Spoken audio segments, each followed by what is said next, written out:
Hello, lads. Welcome to the Manchester is Blue show. How are we all doing? Good. We've Bit of cabin fever, but doing okay. Oh yeah. I think that's emulated everywhere, pal. Absolutely. We you might not be aware of this, Dave, but we're a bit late after the 8 o'clock start because we did a minute's applause for the NHS workers and all ancillary workers. So thank you, Steve, part of our pharmacy army, working alongside the hospital, the hospital trust. So yeah, thanks very much for everything. I just want a quick mention to all the NHS. We've tried to make a point of not talking about the virus on this because we want to do it as a bit of a light relief for everybody. But just a massive thank you for anyone listening to this who works the NHS or subsidiary groups who supply into NHS, and all the key workers around as well, because I know there's an awful lot of people that are very tired, very grumpy, and I hope they all know that we all appreciate every effort that they're going into. So I'm sure that's seconded and thirded and fourth from everyone in the room, isn't it? Absolutely. Yeah. My cousin is a nurse at Manchester Hospital. So, absolutely. They are the heroes. As I said on a message earlier today to you lot, that my fervent hope is when all this is over that we're beginning to realise that it's the doctors, the nurses, the paramedics, these firefighters, police who are the real heroes. Not the Kardashians, not the Biebers, etc. You guys are the real heroes. I couldn't agree any more in that. And I just, you know what, if we come through the back end of this, and there's also going to be a lot worse to come, I fear. To hopefully get some appreciation for what the NHS staff and the frontline staff are actually doing.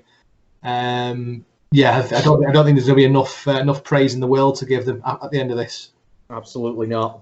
We'll crack on if we're happy to do that.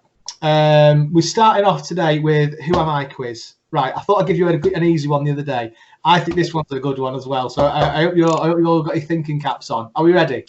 Yeah, let's do it. Go for it. Right, so this City player started life off at Blackpool, went to Queen's Park Rangers, then to West Ham, joined City, left City, moved on to Cardiff, and is still playing in non-league for a club called Squires Gate. So I'll leave you all to have a good think about that. I know it's a toughie. So I'll leave you all to have a good think about that as we move on to our next little chapter. So we're finishing off our player review of the last 4 defenders to talk about. We obviously went through last week and give our recommendations on our scores out of 10. But we've got 4 more players to talk about, and these are the last lot of the defenders. We've got Mendy, Cancelo, Otamendi, and Garcia. Steve, we'll start with your good self, if that's all right. Give us your thoughts on Mendy this season. How you think he's gone on? Where can he improve? General opinion, really. Yeah, still not a lot to go on because been injured for quite a lot of it. But I've said before the back end of games to recent before all this has happened, I thought he started to look like the Mendy that we paid the money for. I did say in the other podcast, you know, the big runs forwards, the crossing, you know, the consistent passing has been back really well. I think what I would like to see from him is more of him. You know, hopefully the injuries don't occur again, because we paid good money for him. We know what he can do. He destroyed us when he played for Monaco. And hopefully we can, you know, after all this, we can see the proper Benjamin Mendy that could be the best left back in world football as far as the injury-free Benjamin Mendy, who's got a good absolutely. Yeah, I completely agree. He's got the absolute opportunity to be an absolute beast on that wing, hasn't he? And when he gets ahead of steam, there's nobody stopping him. What about Dave and Dan? Have you got any thoughts on Mendy? Yeah, I echo everything that Steve said. I think my only slight little concern is if he's lost just a little bit of pace. I mean, he's basically been out of the game for 2 years. And, you know, you see that very often with players, that they might just come back just a little bit off. Now, because of the age that he's at, I'm kind of, what is he now? Like 23? Mendy? Not sure. I'll tell you in a minute. He's not. I mean, I know he's not old. Yeah, 25. 20, like, he's certainly not reached his peak, and the hope would be that he can get himself 100%. But I agree with Steve. We were beginning to see the Mendy of old for those last 2 or 3 games of maybe not the bombing runs like he was doing, and he was acting a little bit, I felt, a little bit more defensively, which is not a bad thing. But yeah, my only little reservation that as he lost just that tiny little bit of pace that he had because of all these injuries, but he could be the best left back in the world if he can get back to the player that Guardiola purchased a couple of years ago. Yeah, well said. Well said. What we thinking scores wise out of 10 for the season so far for Mendy? And Dan, do you want to start with that? For this season, I'd only go on probably a 6 or a 7 because he's not really, for me anyway, he's not really there yet. He's playing a hell of a lot better than we're starting, like Steve and David both said, he's starting to get that Monaco-esque back in his play again. But I think, like Dave said, where he seems to be a bit more defensive and doing less of these bombing runs, I think that's more just a reassurance on himself because he's been injured that long. I think he'd just rather ease himself back into the starting lineup, and hopefully it brings it to it. So yeah, I'm gonna go for a 6.5. Yeah, I think I'm mirroring very similar to that with 7s because it's not really his fault he's been injured, but what he has played, I think he's done all right. So yeah, I think 6.5, 7's fair. What do you think, Steve? Yeah, I'll go about 7. Yeah. Yeah. Yeah, I'm going to go with Dan, 6.5. 6.5. No, we're happy with that. Fantastic. Dan, you can start yourself off here with Cancelo. What's your thoughts on his lack of games this season, I suppose? What you thought of the games he has played? How do you think he's gone? Can we do a separate podcast for this one? I could fill up a couple of hours, and you've heard my views on him, and don't get me wrong. You've seen snippets of him. He is a good player. He is a good right back, but he's just not. He's like the Gundogan for me. He's not a City player. He's good in his own rights. He's just. I don't even see him as a right back because when he comes to defending, I've probably seen him all season in the games he's played make about 2 successful tackles. I don't know if that's just me, but I don't see him as a proper right back. And when you've got Walker playing the way he's playing this season, he's got no chance to get into that starting lineup. And I thoroughly can't see him being here at the end of this summer. I just don't think he's settled into life. I think he's got a bit of a mood streak about him. He's got a bit of an unsportsmanship streak about him, such as the Oxford game that I keep mentioning. Probably the reason I base this whole argument on. And from what the games I've seen, I've not really been impressed. So 4 out of 10 for me. 4 out of 10. Dave, what are your thoughts? Yeah, I'd echo everything that Dan just said. Basically, 4 out of 10. He's it's as I said about Stones. There's sometimes you buy a player and they're just not the right fit. And I don't think Cancelo is the right fit for City. And that is in his performances, and that is in his own personal body language as well. That he's obviously pissed off that he came and he's not taken Walker's spot. I think he thought he was going to just walk in and be playing every game over Walker. And it's a shame, I thought Bernardo Silva in particular would maybe put his arm around him a little bit and talk to him about, look, this is Guardiola's philosophy. You're actually not going to play a lot this year. You're going to be learning the Guardiola way of playing, and he's we've seen that with most Guardiola signings. They don't play very much for the first season. The Mahrez's, the etc. They're just getting into the swing of things, and I think Cancelo's really struggled to understand that. I just thought he was just going to walk in and be playing, and then when he has played, I don't know. I've not been terribly impressed, even at him going forward, to be perfectly honest, which I thought he'd be better at. I just don't think he's a City player, and I agree with Dan. I think he'll be gone at the end of the season. I think they'll do a swap with someone, and he'll be on his way. Interesting. Steve, you can start us off with the ratings of how you think he's getting, and what is his mark out of 10 for him? I think it'd go like a 4.5, something like that. Yeah, I'm not too far away from that myself. Yeah, We've not seen enough of him to be able to give a proper judgment, really, from my side of things. But is that his fault, or I really like this is why Pep's got such a good strength squad. It's Walker's raised his game, I think, to show him that he's not going to walk into the position. If you want it, you're going to have to work hard for it, which I quite like from Walker. All right, we'll move on. We'll move on to the so-called general. Whoever give him that name, give yourself a clip round the ear. Otamendi. Oh, Dave, we'll start with yourself. Otamendi, God, he's probably one of the most frustrating Manchester City players of all time, in my opinion. He can be absolutely brilliant on his day. He really can. I mean, look how he somewhat changed the game when he came on against United in December. You know, he came on as a sub, he scored the goal, and we were a much better team when he came on. You just don't know what you're going to get from him, and I think it's kind of the same as Stones that I was saying, that when you have a defender who doesn't breed confidence in the rest of the team, and particularly the goalkeeper, you're kind of on a hide into nothing right away. And I don't go with this argument, and I've said this on podcasts before about, he plays well when he's next to a Laporte or a company. This is a professional player earning hundreds of thousands of pounds every week. He shouldn't need to play next to a good player to play at the level that he's supposed to. It just shouldn't happen like that.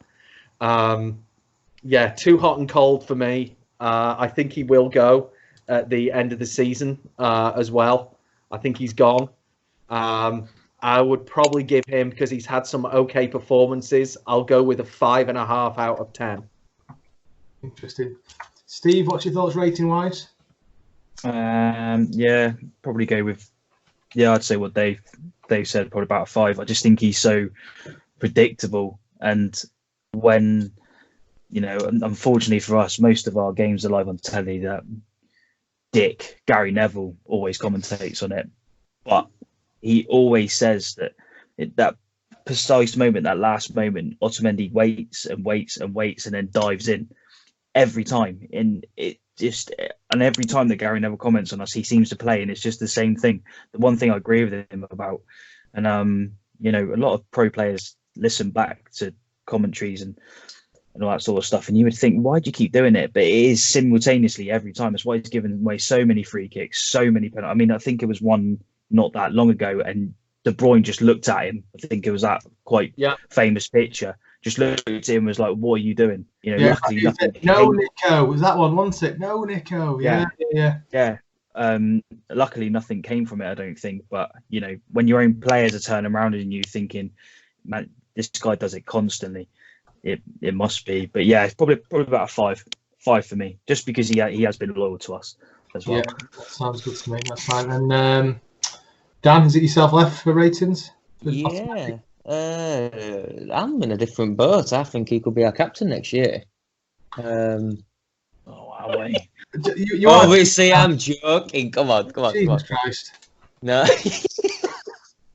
No, I do think there's a part of me that thinks he should never have been a City player, but there's part of me that thinks in some ways we're sort of lucky to have him to the point where we haven't got anybody to fall back on.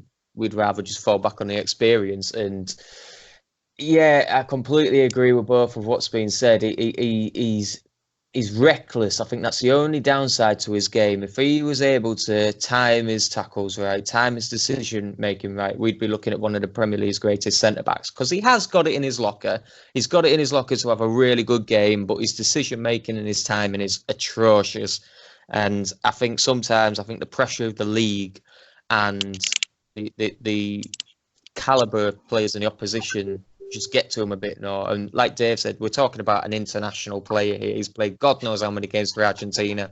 He shouldn't have to worry. He should go against a player like Aguero and not have to worry. He should be going in there thinking, I'm going to win this ball. This season for me, it's probably been out of the 5 or 6 years he's been at City now. it's probably been one of his somewhat best, but one of his worst at the same time. So I'm going to go for a 6. Okay. When Otamendi first joined us, do you think he's a good understudy? Is that why he was brought in? Do you think he was brought in to be one of our number one centre backs? I did. He was running the show at Valencia in the time in La Liga, but at the same time, you've got to think La Liga back then. It was just Barcelona, Real Madrid. No other team was close to it. So any player for any team other than them two were going to be a shining light. But when we did sign him, I think we signed him for 27 million or something like that, something around that point.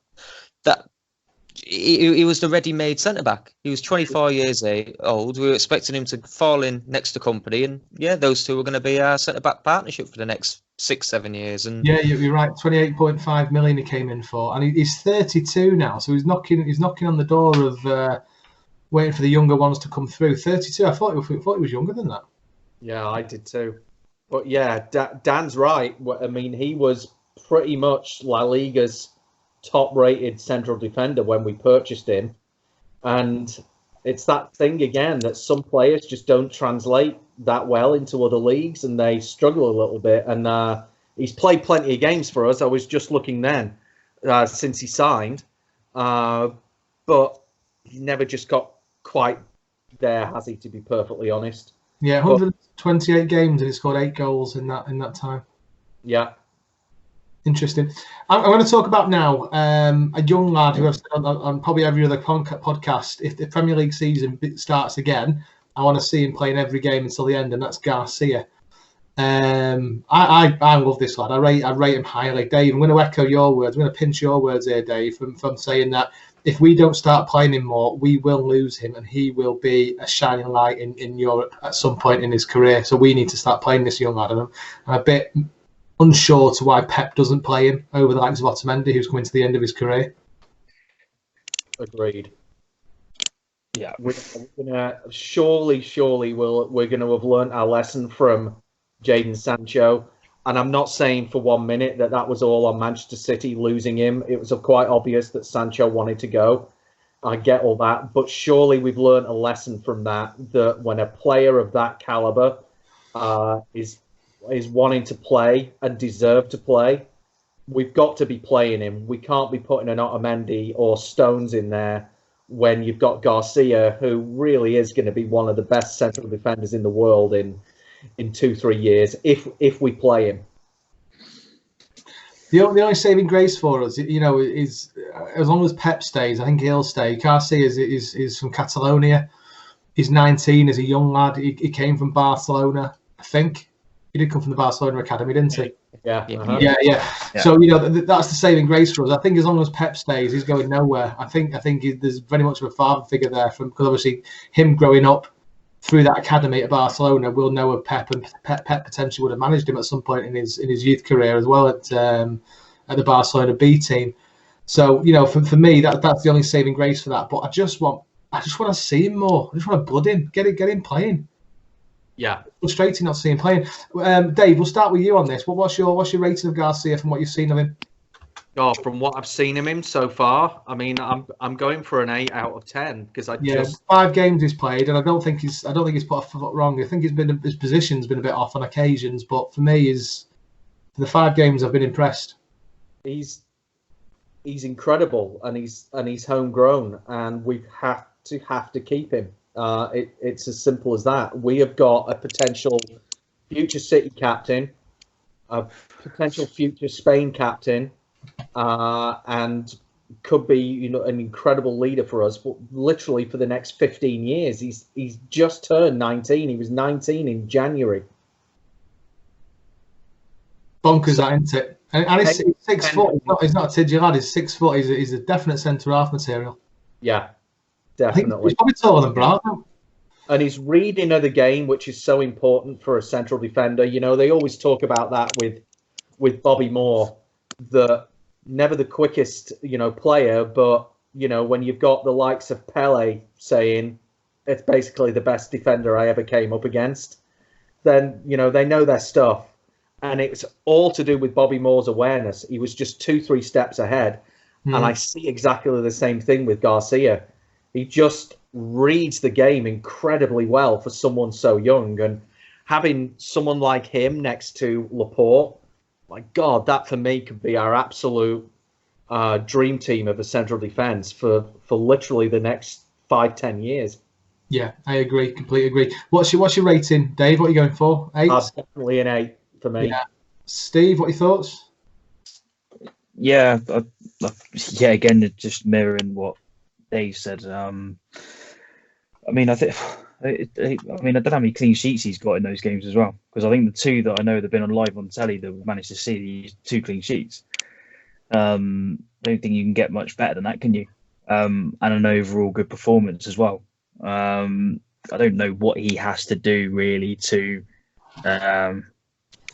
get in first choice centre half at the moment, especially with Laporte out injured. We can't lose him. Physically can't lose him. It'll be like a PK from United, which has been said before. We don't want to go down that route of looking like idiots for letting someone like this go. He plays the Pep way. He does a lot with the EDS squad as well. I see he's a lot of games of theirs. And that's on his days off after training and things like that. So he's bedded into City. He loves City. Do anything to keep him. If it means saving money on a centre half, then do it. Yeah, as far as I'm concerned. So what are you thinking ratings wise? I'll probably go an 8. Yeah, Dan, you're going to go? Yeah, I'm going to go with an 8 as well. I'm going to sort of echo what Dave said a few months back in relation to Foden as well. With this is the list of Barcelona players that didn't start playing first team regular football till the age of 22, 23 years old, and went on to make history record number of appearances. First team appearances, became on to be the best players in the world. And for me, Garcia will fall into that category if Pep manages him right. And I think he is, personally. As much as we'd all love to see it, and as much as we're seeing the likes of Otamendi and Stones in their current forms still getting ahead of him, and the fact that we've had to drag Fernandinho back in centre-back, it maybe he is looking at it and thinking, right, I'm obviously not going to get a chance here. What's the point of me staying here? But the fact that he's still here shows to me that something's happening in the background that's making him think, I'll bide my time here. I'm going to be needed. I am going to be one of the main men. I just need to bide my time. And he is getting games. If he had no future at City, he wouldn't be here. We'd be loaned out like some of the other lads that have come through the City Academy, or young lads that we've signed. He'd be gone by now, absolutely, and wouldn't have played any games. And I do think Guardiola's managing him right. But yeah, I completely agree. I'd love to see him more at the same time. But yeah, from the games that I've seen him this season, he reads the game like he's been playing for 15 years already. So yeah, 8 out of 10 for me. Fantastic. Right, I'm happy with that. Some clean sweeps. So I'm going to put all these. I'm going to put all the scores together for all the defenders. I'll put it on the page the next couple of days just to see what the all the fans think. So here's the rewind feature for the week. We're going to have City versus Spurs FA Cup game, which ended in absolute celebrations when John Macken ended. Dave, I believe you were there. I was indeed. So this was February 2004, I believe, and yeah, I actually moved to America in May 2004. So that season, I was trying to cram as much football in as humanly possible before I moved 5,000 miles. So yeah, I was actually at that game. Absolutely amazing atmosphere, and didn't think we'd ever see anything like that until 93-20. A few years later, it was just, no one could believe it. I mean, you saw Ziege at the end of the game, like with his head in his hands, like literally not only the fans, but the players just couldn't believe what was happening either. It was a brilliant night. Going to start playing the clips and we'll talk through them in a moment, but I just want to read the team sheet out for you. Are you ready for this? Some belters here. No. Arason in goal. So in City's defence, we've got Ziege, Dunn and Distin, Michael Tarner, the absolute hammer of a left foot. Yeah. We had of a foot. Sorry, we got Sean Wright-Phillips, Joey Barton, Bosvelt and Sinclair, big blue. Then up front we got Robbie Fowler and Anelka. What a lineup! That is a proper team, old school lineup. Decent team. Yeah. Anelka, what a player! Just putting it out there. Yeah, we had on the bench, not used. We had Stuart Egerhard and Jordan. Crazy this! What a time! And we had an attendance of 30,400. So what I'll do is and you guys have watched it, but I'll just play the first clip and I'll have a bit of a chat about it afterwards. So what I've done is I've split this up into key moments of the game. So this is the after 2 minutes, Dave. I'm sure you were delighted at Ledley King scoring the opener. Yeah. Just 1 second, I'll press play now. Finished 2003 on a real low, 4 consecutive league defeats and going out of the Carling Cup to Middlesbrough here. But this year has been much more promising. And here's Ledley King, he scored! It's very promising indeed for Tottenham tonight, inside 2 minutes. Crikey, and to be fair, it was an absolute worldie of a finish as well. Where has he pulled that out from? I can't never know. One thing about this game, there's some absolutely belting goals in it. Yeah. But that was an absolute pearler of it to start the scoring off. I don't think I've seen him score such a good goal for anyone now, because he had a stint. Did he have a stint for England, didn't he? In centre, not centre half. Where did he play for England? Did he play for England in midfield at one point, Ledley King? He might not hold a midfield. I think he might have played there the odd game. Yeah. Yeah, absolutely bonkers that. But now I'm going to roll on now to another belting goal by a striker I always signed on Football Manager, Robbie Keane. In the 19th minute, he doubles their lead. So I'll just play this now. Hey, Robbie. Keane getting in behind. It's a lovely take. It's a smashing goal for Spurs. They lead Manchester City by 2-0. Well, watch this. That's the movement and finish of the highest order. Robbie Keane all over the scorers. It's just a brilliant goal from start to finish. Just to give you an idea from this, people that are listening to this on the podcast, I'll try and put it on YouTube. But Stephen Carr from right back pings this crossfield ball, and Kane, with one touch, just takes out 2 of our defenders and just slots it home. It's an absolutely fantastic finish. What a striker Keane was. Annoyingly so, yeah. I was never a fan of his, just simply because he always scored against City. Whether when he played for Wolves, when he played for Tottenham, always scored against us. And Leeds, every time. So, yeah. He's a player that I would like at City, but it was like Shearer as well. Freaking hated Shearer, but would I have wanted playing for City? Yeah, absolutely. 100% you would. Yeah. I'm going to take you on a moment now to the 43rd minute when Christian Ziegler scores another worldie, but this is the free kick, and this is just where Joey Barton gets his yellow card, I think, before he gets sent off. So I'll just play this clip now. Barton. Want it, yeah. To Robbie Keane, no one really got to him straight away. Brown. The game against through, but he's going to get driven up. It's another one for him. And the manager will not be pleased. But he obviously didn't make this tackle. It's a lot of fun. Obviously, it's a lot of eye, but he's certainly over the top. It's Ziege. Brilliant. It's a super first half for Tottenham Hotspur. Yeah. I think there's 2 funny things about that. It's when Joey Barton gets the yellow card. Did you see what he called the referee? Yeah. It's got that free kick, and the attitude afterwards is Joey Barton to an absolute T. If you get a chance to watch it, I'm going to try and reduce my swearing on here, so I'm not going to mention it. But it's extremely clear what he calls the referee and exactly what he thinks. Absolutely, yeah. 3 or 4 times as well was the same. Yeah, the same thing he called him. He wasn't asking him if he wanted a pint afterwards, was he? No, that's an understatement. But what a free kick that was, Ziegler.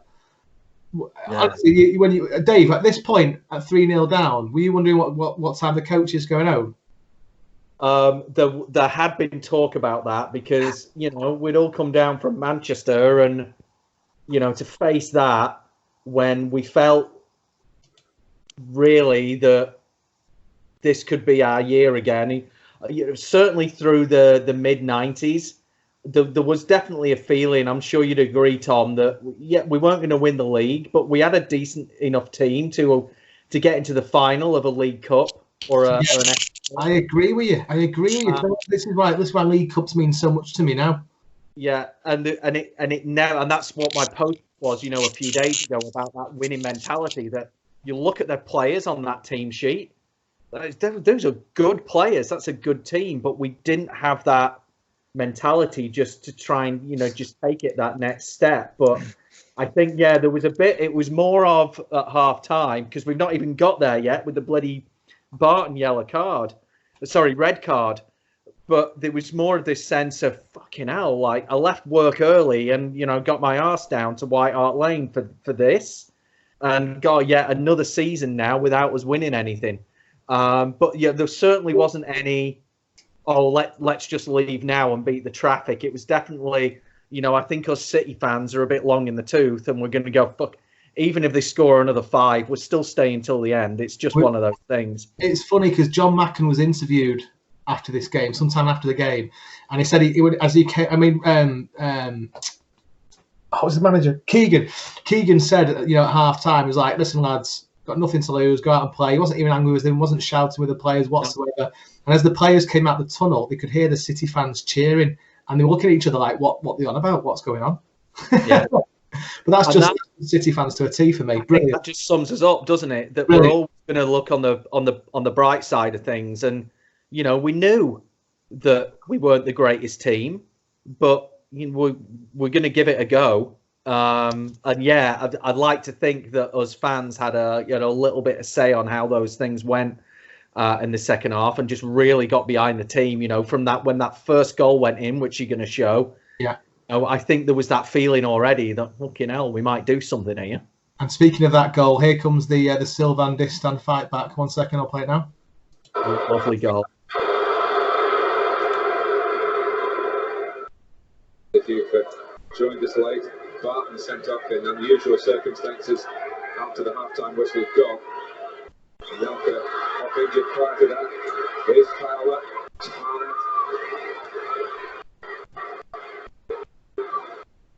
And it's off to Bosvelt. Oh, deflected. Off Gardner at 3-2. Amazing. Well, I looked to see whether Robbie threw. I fucked up there, Anna. I played the wrong video. Then we can work onto that, can't we? I can edit that.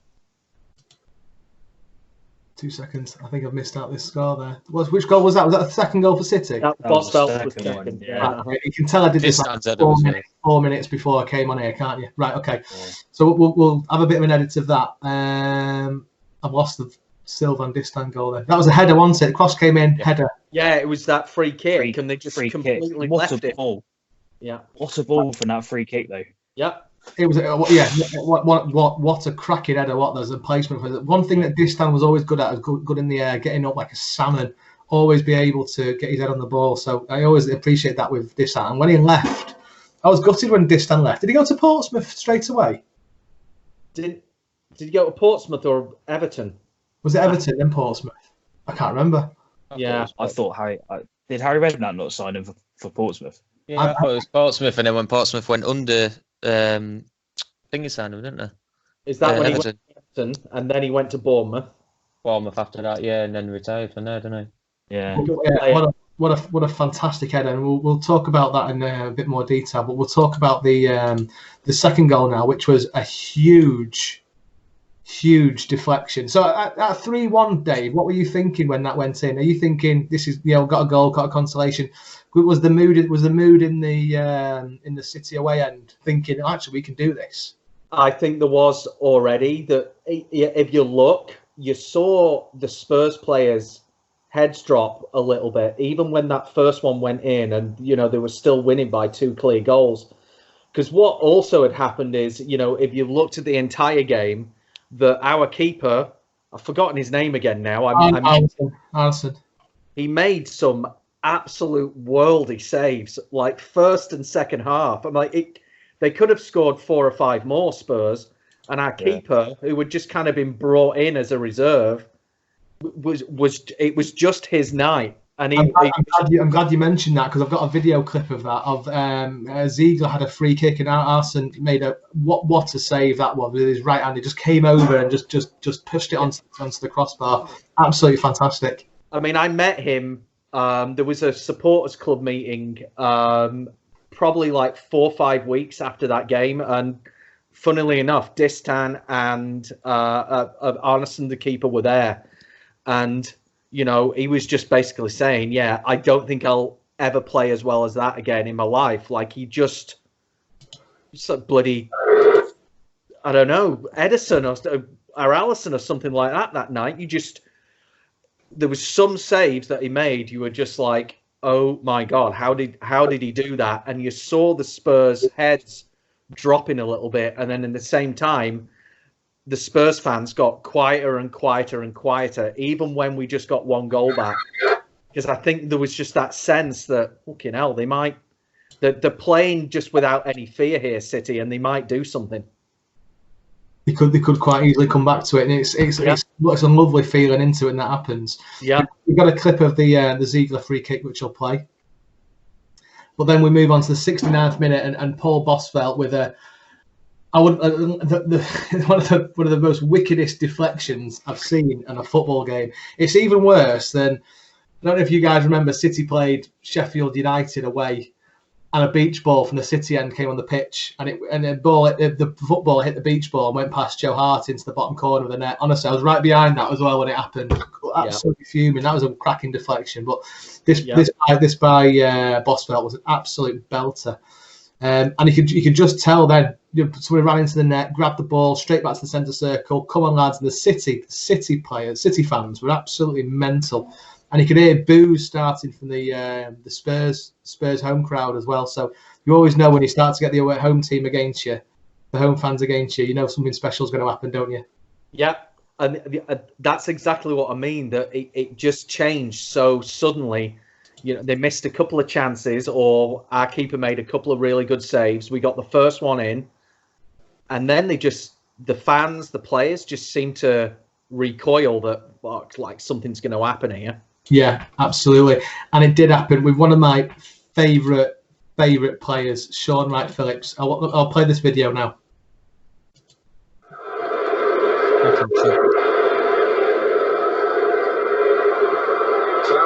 Wright-Phillips, up comes Keller. Wright-Phillips beats him to it. It is 3-3. I don't believe this. I don't believe this. Don't believe this. Oh, brilliant! That. You know what? Robbie Fowler had some amazing touches, didn't he? What a good footballer he was, and that through ball he did for Sean Wright-Phillips is sublime, and a little dink finish as well. Yeah, great footballer, Robbie Fowler. Oh, probably got him at the wrong. I'm glad he came to City. Still scored important goals for us. My abiding memory of Fowler is always screaming for the ball in the derby, because he wanted to make sure he scored against United when we beat him 4-1. I mean, he was adamant that he was getting on that ball and he was going to score. Was that the left footer from outside the area to the bottom right hand corner? Yeah, that was brilliant. That was a great day. Yes, it was. Right, we'll move on to the final goal now. John Macken. Crikey. Right, I'm going to play this.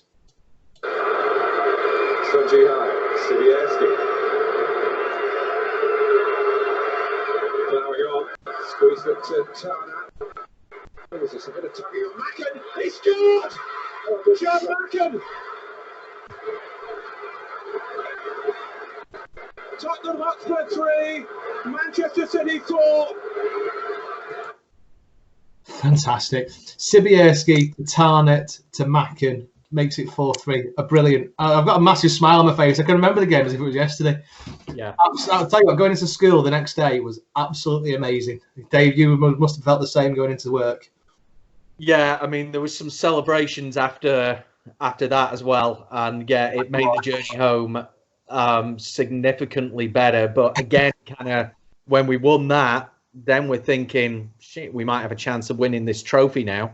But unfortunately, that was kind of at the end of the day. That was our cup final, and we did it, and we played so well at the end of it. But my abiding memory of it is definitely Sunji Hai at the end, just with his head in his hands, what's going on? Yeah, he just could not believe what he was seeing, and even when the players came over and Keegan did as well at the end of the game, you could see in their faces they were a bit like, what the hell just happened? How did we just win that?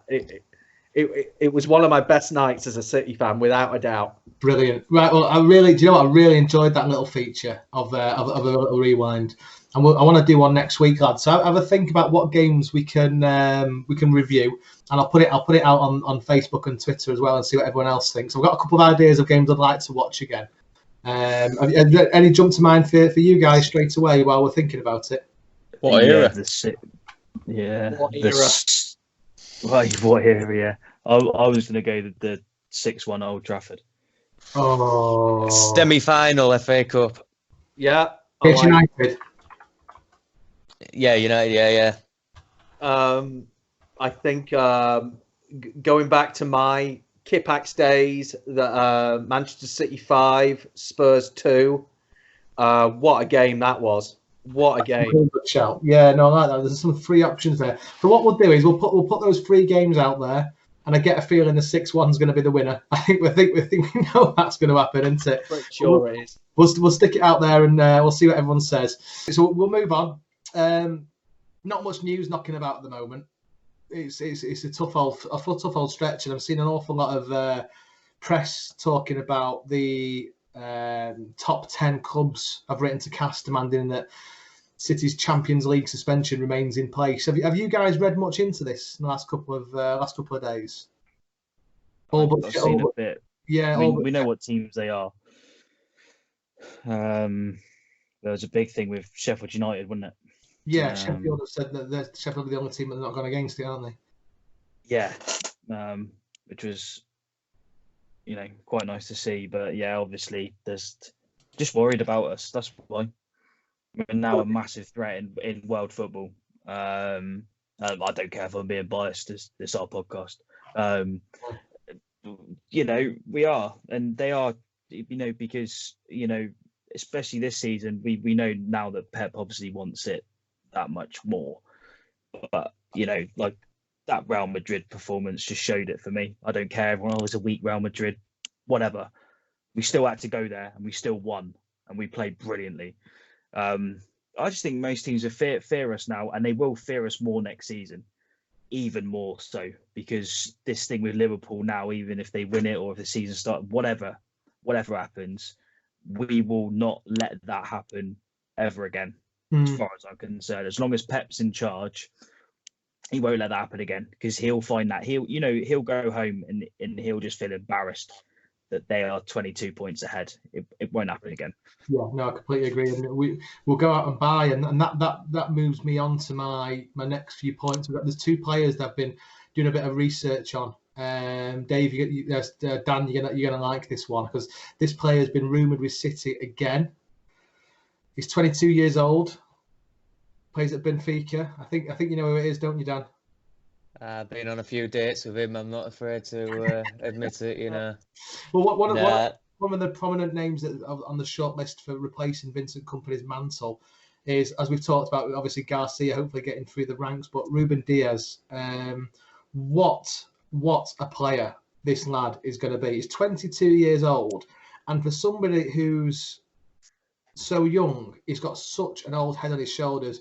He's strong, he can tackle, he wins 50-50s, he can pass the ball, he can do long ball passes like I've not seen before. He does intelligent balls through the middle. He's strong, he'll wrestle the players, he's confident in side tackles, and he knows when he wants to go in, when he doesn't want to go in, completely the opposite of Otamendi.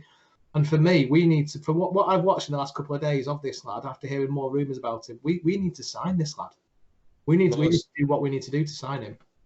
Most of all, he's been a leader. He's been the captain through, I think, all but one of his youth academies. every team that he's been captain, and he is apparently next in line for both Benfica and Portugal as captain. Doesn't surprise me at all. Yeah. He's 22 and he plays like a 28, 29-year-old. Yeah. Brilliant.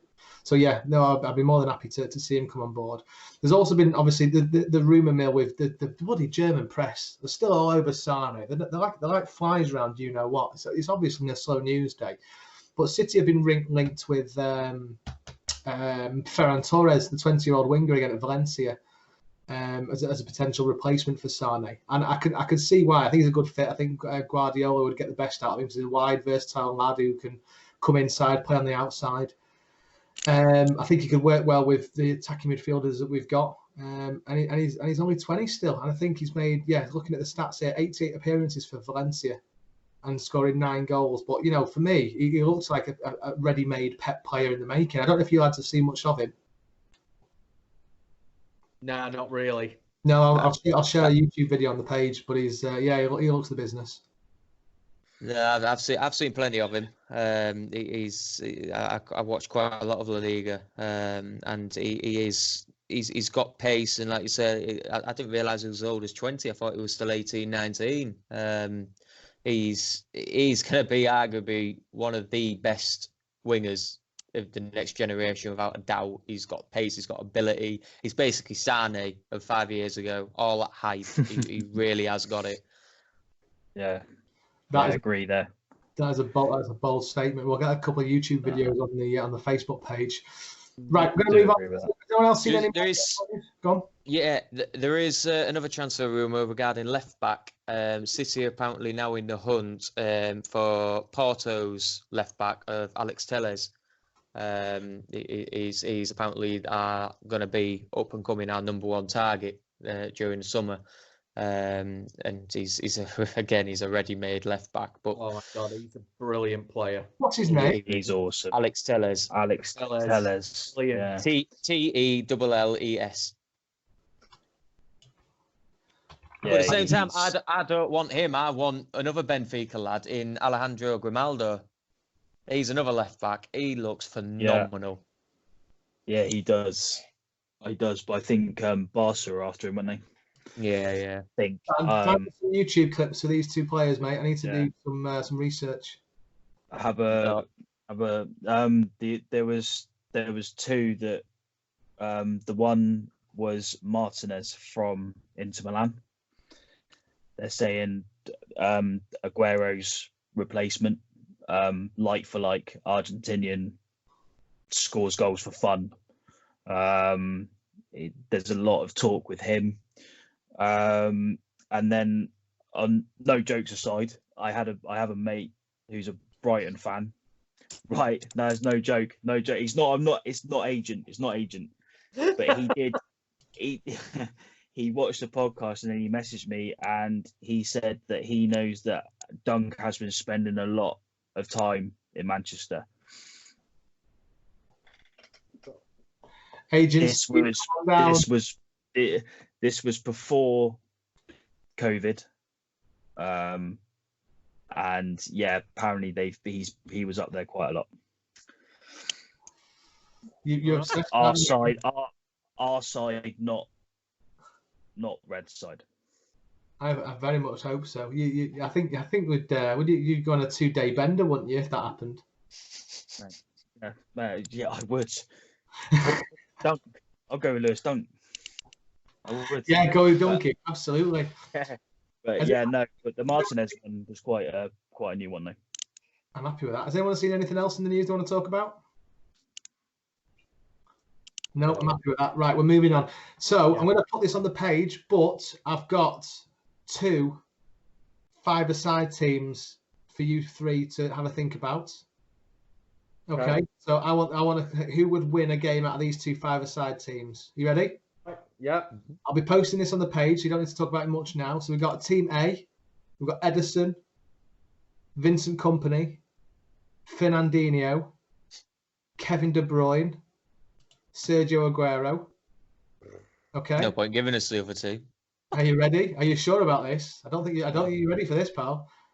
Joe Hart, Laporte, Yaya Toure, David Silva, Carlos Tevez. Tell me those two teams would not be brilliant at five-a-side. Yeah. I'll put it on the page. Have a think about it. I'll put it on the page. What do you want your comments on there? But I looked at the first team. I think to myself, Company, De Bruyne, Sergio, brilliant. And then I saw Tevez. And then I saw Yaya. Then I saw David Silva. Then I saw Company. And I was just like, sorry, Laporte. I just thought, you know what? These teams, that would be an epic Power League game right there down at Stockport in the cages. Yeah. A gut feeling straight away. Which side do you think could do better, A or B? A. I might go B. You know. Just still want to agree, do you? The thing for me is the thing I think of straight away when I see these teams, and I think I played five-a-side, lots of five-a-side games, and to have a goalkeeper in Ederson. If you can use your feet as a goalkeeper, we didn't used to be able to, but if you could, I think Team A would nick it because Ederson, with his distribution with his feet, would make lots more possession, lots more key passing to a five-a-side game. But anyway, we'll talk about this on the page. We'll move on. We'll move on quickly. On this day, a very quick one. Dave, I don't think you went to this game, pal, but you can tell me if you weren't. Today in 1955, FA Cup semi-final, City versus Sunderland.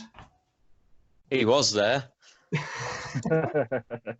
City win 1-0 with a Roy Clark goal. And if you get a chance to have a look at the state of the pitch, honestly, it's like Withenshaw Park. In fact, that's a disservice to Withenshaw Park. Oh, brilliant. I've got to love it. I'll put a few videos and posts to the page on the page soon. But we've got a quiz to finish off, lads. You ready for this? Okay. You ready for the quiz? Absolutely. Daniel, you're first, my friend. Are you ready? Hey. You're not going to try and do a steward's inquiry here, are you? I don't know, because I don't do quizzes. Like I said on private messages, this is why I went close to Dave's answers, because I don't do quizzes save my life. You could ask me, how do you spell Aguero's second name, and I'll still say Z. Right, we're going for it. We'll rattle through these. So, when City won the league against QPR, I think we all remember that. What minute did Balotelli get subbed onto the pitch? That's easy, is it? Dave, you going first? No, God, no. I was still in a trance at the end of that. I'll have to say 77th minute. Okay. Steve? I go 82nd. Dave? Yeah, I'm going at 81st. Hang on a minute. Do you want the answers now or do the answers at the end? Now. You can have it now. Yeah. You won't believe this. Dan. Booyah! 2 minutes out, pal. 75th minute, Balotelli came onto the pitch and changed City's history forever. Yes, he did. Next question. You ready for this one? Dan, you're going first. Dave, you're going first with this. Okay.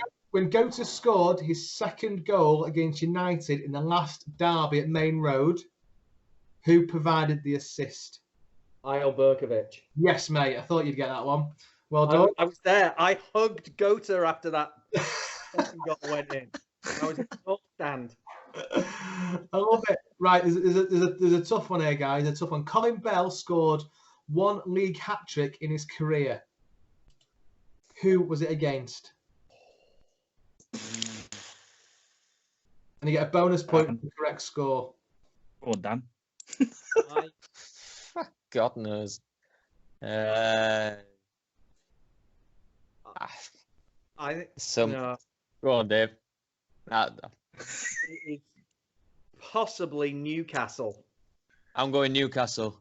Do you know what, Dan? I thought you were going to go Sunderland then. Yeah, I'll go Sunderland. Yeah, let's even this out of it. Sunderland. Yeah. No, you did. I'll go Middlesbrough. No, none of you are getting this. It's Stoke City, and City won 3-1. It began with an S. Do I not get that one? Right, okay. Sergio Aguero scored 5 goals against Newcastle in how many minutes from his first to the 5th goal? I'll go 20 minutes.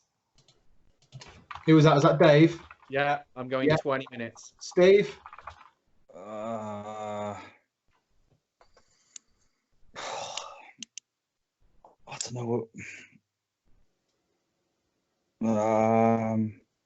I'm going to go about 25 minutes. 25. Dan, you're going for 22 and a half. 22:31. It's a bit krill that, because Dave, you got that right on the money, pal. 20 minutes. Yes. Absolutely on the money. Right, last question. How many fans travelled to watch City versus Shakhtar this season? And if you remember, each one of them got a personalised letter from Pep or one of the players. Winner takes it all here, lads. Who's having this? Who wants to go first? Well, let Steve go first here. Steve, I reckon Dan should go first. I don't want him copying. No, me and Dave have gone first the past few. Now it's your turn. Definitely your turn, Steve. Sorry, pal. 55. 55. Okie dokie. Who's next? Hang on. Dave, you're next. I think it was more than that. I'm going to go 175. Okie dokie. And Daniel? 126. Dan wins it. 114. Little fist bump there by Dan. Sorry. Who was cheating last time? I think I won last time fair and square, and I believe I've done it again now, have I not? I've not even kept count of who won that. Oh, that's all right then. Me. Yeah, it was. I guarantee you it's me. Yeah, it definitely was. You got Dave there with Berkovic and 20 on the money. And, well done, guys. I hope you enjoyed that. That's the end of it. I love these quizzes. They're great. And this is Dan Halifax, is it? He's putting these Quizman, Statman Dan. Yeah, thanks very much, Dan Halifax, again for this, pal. You've got a full-time job here, buddy. So we're going to finish off now, and I think one of you is chomping at the bit to shout out who this player is. So who am I? Started off at Blackpool, went to QPR, then to West Ham, to City, to Cardiff, to Lancaster, and currently plays non-league at Squires Gate. Who is it? Go on, Dave. Go on, Dan. I've told you already. Oh, I don't know. You can have it. Scott Sinclair, was it? I'm not. Good old Trev Sinclair. Good sod right off. Good old Trevor Sinclair. Good old Trevor Sinclair. And I tell you what, one of my best memories of Trevor Sinclair was scoring at the Etihad against United and took his shirt off and ran towards the crowd. I've never seen, that is a City fan personified. Scoring that goal goes down in absolute history for me with that. Yeah. Really good player as well. I think West Ham probably got his best years, unfortunately. Still a decent player when he came to City, but and he was absolutely brilliant at QPR. I remember very early in his career that, my God, remember that overhead kick he scored from 25 yards out? My God, he was some player. I've got all the time in the world for Sinclair because he has an absolute affinity and love for City. And as you say, Tom, when he scored that goal against Rags, that's how one of us four would celebrate if we ever got to do that. Absolutely. Well, lads, it's come that time again. That's the end. Hope you enjoyed it. Always. Really good. Fantastic. Always. We'll see you. We'll see you next week. Thank you very much for coming, and we'll speak to you soon. All right. All the best, boys. Take it easy. Best, Blues. Take care. Take care, boys. Bye.